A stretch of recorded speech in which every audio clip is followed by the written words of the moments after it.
And unfortunately, who's owning the future is China. And I'm surprised that this doesn't sort of gall that competitive American spirit. We Americans are fighters, are competitors, are inventors, super creative people. And yet China now is running away with the renewables industry, is running away with the EV market.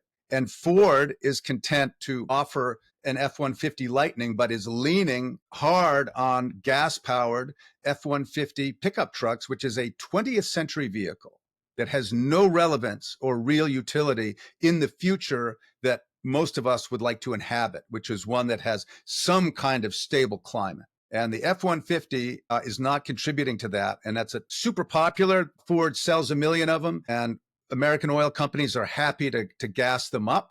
But that is not where the future is. And right now, China is installing more than so a gigawatt of energy will power roughly 750,000 to a million homes. And China is installing maybe 1.5 or 2 gigawatts of renewable energy every day in that country. And the EV market, BYD, and 4 or 5 other electric vehicle companies that none of us can pronounce has run away globally with the EV industry. They are stealing the 21st century from us in terms of energy. And who controls the energy really controls everything dependent on that energy. And it has been oil. Oil has owned it for 150 years. They are not going to own it for the next 150 years. And no one is saying ban oil, but we need to respond meaningfully. We need to, look at the writing on the wall, not the wall that's, in just in Texas, but look globally. And that's where, the current regime is really hobbling us.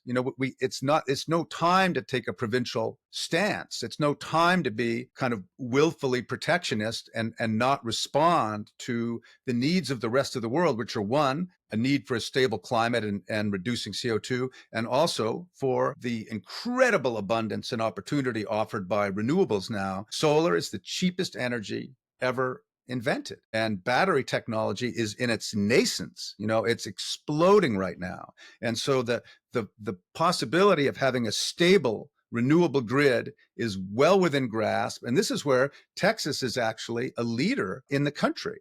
I think Texas is installing more renewable energy than even California. So this is, again, where that independent mindedness and just hardworking horse sense of Texas can really take advantage of the future and be a leader.